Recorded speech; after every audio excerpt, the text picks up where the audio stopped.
ان حضرات 30 نومبر بروز منگل 2021 بعد نماز عشاء کا یہ درس قرآن انشاءاللہ سورۃ الاعراف آیت نمبر 85 سے لے کر آیت نمبر 87 تک جاری رہے گا۔ آپ دعا فرمائیے کہ رب کریم مجھے شرح صدر کے ساتھ حق سچ بیان کرنے کی توفیق عطا فرمائے اور ہم سب کو عمل پیرا ہونے کی توفیق عطا فرمائے۔ 8ویں پارے کا یہ آخری درس ہے۔ کل میں نے سیدنا لوط علیہ السلام کا ذکر کیا تھا، ان کی قوم کی بدعمالیوں کا ذکر بھی کیا تھا۔ وہ مفہوماً تو میں نے بیان کر دیا تھا، مگر وہ آیات کا کچھ ترجمہ رہ گیا تھا اور آپ میں سے بھی کسی نے یاد نہیں کرایا۔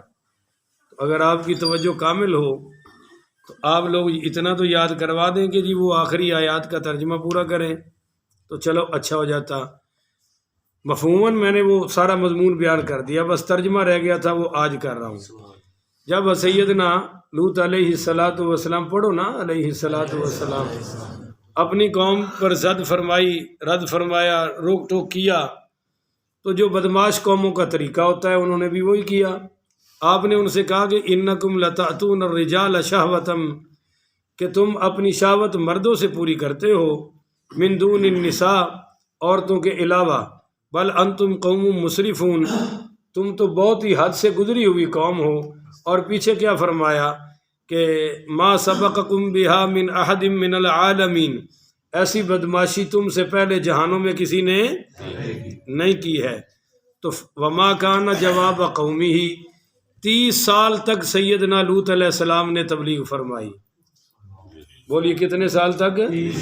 ہاں، بعض علماء نے انہوں چپ کرا دو جناب مہربانی، بعض علماء نے 40 سال بھی لکھا ہے کہ 40 سال تبلیغ فرمائی اور وہ اپنی بدماشیوں میں مصروف رہے۔ تو انہوں نے جواب کیا دیا، سنیے۔ وما کان جواب قومی ہی، تو ان کی قوم نے جواب دیا، ان کے پاس اس کے سوا کوئی جواب نہیں تھا، الا ان قالوا، کہنے لگے، اخرجوہم من قریتکم، کہ ان کو بستی سے باہر نکال دو، ان کو بستی سے اے بدماشاں دا آخری حل ہوتا ہے، اسی ہن تینوں ایتھے رہن دینا۔ انہوں نے کہا ان کو نکال دو۔ انہم اناس یتطہرون، یہ لوگ تو بڑے پاک باز بنتے ہیں اور ہمیں ناپاک سمجھتے ہیں، آپ اچھا بنتے ہیں ہمیں برا سمجھتے ہیں۔ تو بھائی اگر ہم اتنے ہی برے ہیں تو تم اچھوں کو یہاں رہنے کی ضرورت ہے، تم نکل جاؤ، یہ بستی ہماری ہے، آپ چلے جاؤ۔ یہ وہ خناس ہے جو ہر بے دین کو دیندار طبقے کے مقابلے میں آ جاتا ہے۔ ان کی شرابیوں سے بنی ہوتی ہے، زانیوں سے بنی ہوتی ہے، چوروں سے کوئی لڑائی نہیں ہوتی، البتہ نمازی اچھے نہیں لگتے۔ بولو، نمازی اچھے، داڑھی والے اچھے، جو کہیں کہ ناچ گانا بند کرو وہ اچھے لگتے، باقی ہر کنجر پھڑکنجر سے یاری ہوگی مگر دینداروں سے نفرت رکھیں گے۔ اور دینداروں کو بھی جب غصہ آ جائے تو مولوی پر آتا ہے۔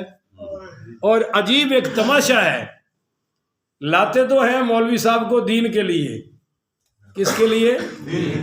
بولنا ہے سچی بات، مسجد کے لیے، او جی قرآن سناؤ جی، حدیث سناؤ جی، دین بیان کرو جی، اور نکالتے کیوں ہیں؟ فلاں راضی نہیں ہے، فلاں ناراض ہے جی، او جی فلاں بندہ ہی بگڑ گیا جی۔ وہ بندوں کے لیے لایا تھا؟ بندوں کی کیا اوقات ہے؟ لایا تو تھا دین کے لیے، تو نکالو بھی تب جب دین کہے کہ نکالو۔ جب لایا تھا قرآن کے لیے تو قرآن کہے نہ نکالو، حدیث کے خلاف ہے تو تب نکالو۔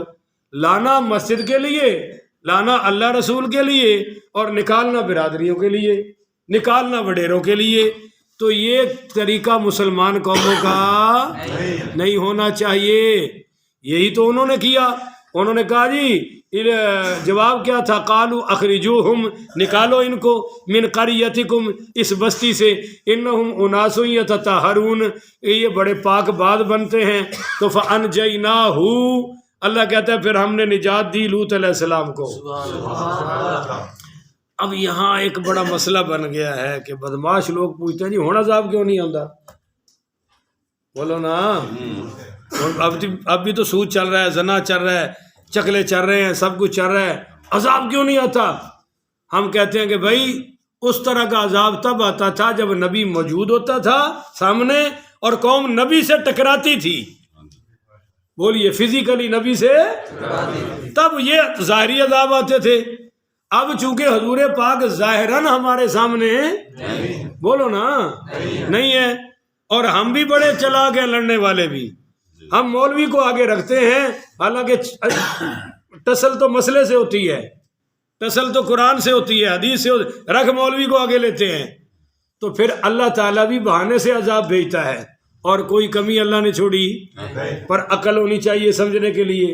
اب کہتے ہیں جی ایک تیسرا کرونا نکل آیا ہے، پنجواں نکل آیا ہے، ہاں جی نکل آیا جی. اب اس کی پھر لہریں شروع ہو گئیں. کرونا کے نام پر کم از کم 5-6 کھرب کا گھوٹالا وزیر اعظم امیر المومنین حاجی محمد عمران خان کی ریاست مدینہ میں ہو چکا ہے. وہ عمران خان نے کہا کہ پیسہ لوگوں میں بانٹو، کاغذی کارروائی ہوتی رہی ہے، اور وہ کھربوں کے کھرب خود کھا گئے ہیں. اور ہمیں وہ ٹیکے لگے ہیں جو امریکہ نے بھیجے ہیں، جو چائنا نے بھیجے ہیں، جو برطانیہ میں بھیجے ہیں، جن کی قوموں نے وہاں لگوائے، وہاں انہوں نے احتجاج کیے، سڑکیں بلاک کر دیں. اور ہمارے ہاں وہ مولوی بھی گرفتار ہوئے جنہوں نے یہ مسئلے کیے ہیں. ہو سکتا ہے میرا بیان سن کے بھی کوئی پہنچ جائے کہ تم پاکستان کی ریاست کی ریٹ کو چیلنج کر رہے ہو. ساری ریٹ ٹیکوں میں پڑی ہوئی ہے اب، اور وہ جو کھرب کھا گئے ان کو کوئی پوچھنے والا، کیونکہ یہ ریاست مدینہ بن رہی ہے. اب پٹرول اوپر سستا ہو چکا ہے، مگر یہاں سستا نہیں ہوگا، کیونکہ ہم نے کھانا ہے. ان کے پیٹ جہنم سے بھی بڑے ہیں، جہنم بھی بھر کر کہے گی اب مجھ میں گنجائش ہے. مگر یہ وہ ظالم طبقہ ہے جو کہتا ہے حلم مزید، کوئی ہو رہا ہے تو لے آؤ، کوئی اور کسی پاس چوری ہوندی تو کرو کڈو. بہرحال انہوں نے کہا کہ تم پاک باز بنتے ہو. اب کیا عذاب آتا ہے؟ جب ہم دین سے ٹکرائیں گے تو بیماریاں آئیں گی. بولو کیا آئیں گی؟ جب ہم زنا کریں گے بیماریاں آئیں گی، ہم شراب پیئیں گے بیماریاں آئیں گی، زکوٰۃ نہیں دیں گے اللہ کا عذاب آئے گا. اور عذابوں کی کوئی کمی. پہلے اولاد باپ کے پاؤں دھو کے پیا کرتے تھے، اب ماشاءاللہ بد دعائیں کر رہی ہیں کہ اللہ کرے اللہ ہن ساڑے پہ اللہ چوکی لوے. پہلے ماں کی کتنی عزت ہوتی تھی، اب جو ہی بچے صاحب کی شادی ہوتی ہے اس کو ماں اچھی لگتی، بولو اب سب سیدھے ہو کے بیٹھو، اس کو ماں اچھی لگتی نہیں، اس کو بہنیں اچھی نہیں لگتی. تو میرے بھائیو یہ سارے اللہ کے عذاب ہیں. آج آپ کو قرآن سامنے رکھ کے ایک بات کہہ رہا ہوں، علماء کی کوئی یونین کونسل نہیں ہے. بولیے کوئی یونین ہے ہی نہیں ہے جس میں وہ شکایت کریں.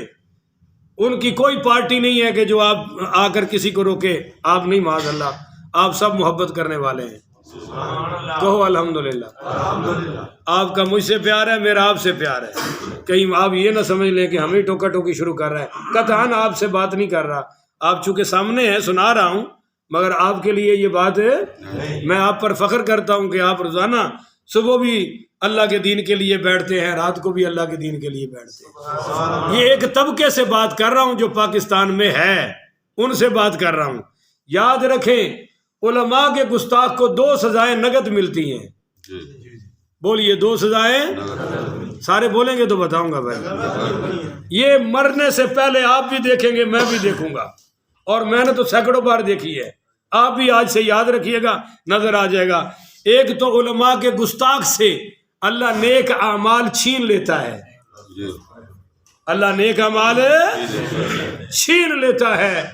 کبھی بھی آپ کو وہ دیندار شخص نظر ہے، ہاں اگر کوئی ٹوٹی پھوٹی نمازیں پڑھ بھی رہا ہوگا تو وہ اور بات ہے، باقی دین اس کے اندر ہے. یہ دین اور علماء کا اتنا جوڑ ہے، علماء دل میں آئیں گے تو علم دین دل میں آئے گا. جب علماء کی نفرت ہے، مبلغ کی نفرت ہے، تو تبلیغ کی محبت آ سکتی؟ جب قاری کی نفرت ہے تو بولو نا قرآن کی محبت آ سکتی؟ جب حافظ سے نفرت ہے تو حفظ قرآن کی بھی محبت نصیب ہے؟ بھائی سیدھی بات ہے. جب رشتہ داری اچھا نہیں لگتا تو رشتہ داری چل سکتی؟ یہ لازم و ملزوم ہے. العلماء ورثۃ الانبیاء، ان کو وراثت نبی نے دی ہے، کوئی چھین سکتا؟ اگلا مسئلہ سمجھے. دوسری سزا اس کو موت ایمان پر نہیں آئے گی، یہ جانوروں سے بھی بدتر موت مرے گا. دیکھ لیجیے. آئیے جی. فَأَنْجَيْنَاهُ، اللہ کہتا ہے میں نے نجات دی. کن کو؟ سیدنا، بولا کرے پیارا نام ہے سیدنا لوط علیہ السلام. وَأَهْلَهُ، اور ان کے گھر والوں کو. بولی ان کے إِلَّا امْرَأَتَهُ، اب گھر میں جتنے بھی تھے وہ بھی بچے، اور یہ اہلہ سے مراد جو کلمہ پڑھ چکے تھے وہ بھی نبی کی اہل ہیں. بولو وہ بھی اہل البیت ہیں، اور حضور کے بھی وہ سارے اہل بیت ہیں جو کلمہ پڑھ رہے ہیں. ہاں وہ نسبی ہیں، یہ کلمے والے ہیں، ایمانی ہیں، اور آپ سب نبی کے در پر ہیں انشاءاللہ. سید گھر پر ہیں اور باقی امتی سارے نبی کے در پر ہیں. تو اہلہ سب کو نجات ملی، الا امرأتہ، پر اس کی بیوی کو نجات ہے، وہ ان میں سے تھی. ایک تو تھی اسی قوم کی، اور دوسرا عقیدہ بھی، اور مگر بیٹیاں کلمہ پڑھنے والی تھی. تو کانت من الغابرین، کیونکہ وہ پیچھے رہ جانے والوں میں سے تھی. ایک تو وہ حضرت کے ساتھ گئی، دوسرا یہ تھا کہ وہ جو فرشتے لڑکوں کے روپ میں آئے تھے نا مہمان بن کے آخری، جنہوں نے عذاب لانا تھا، ان کی خبر بھی اس بیوی نے جا کے دی تھی. ہاں جی. تو وہ امطرنا علیہم مطرا، برسایا ہم نے ان پر پتھروں کا می. کہو استغفر اللہ. یہ مطرن کا ایک مفہوم میں بتا رہا ہوں کہ یہ مسلح دھار پتھر برسے، آگ کے بھی برسے اور دوسرے بھی. اچھا ایک پتھر برستا ہے نا تو وہ ہلکا بھی ہو جاتا ہے نا، چونکہ بہت اوپر سے آتا ہے، پر یہ وہ پتھر تھے جب قریب آتے تھے تو اور زیادہ ان میں قوت آ جاتی تھی. تو فانظر کیف کان عاقبۃ المجرمین، دیکھو میرے محبوب میں نے مجرموں کا کتنا عبرتناک انجام کیا ہے. تو یہ اب وہ کل والا ترجمہ مکمل ہو گیا.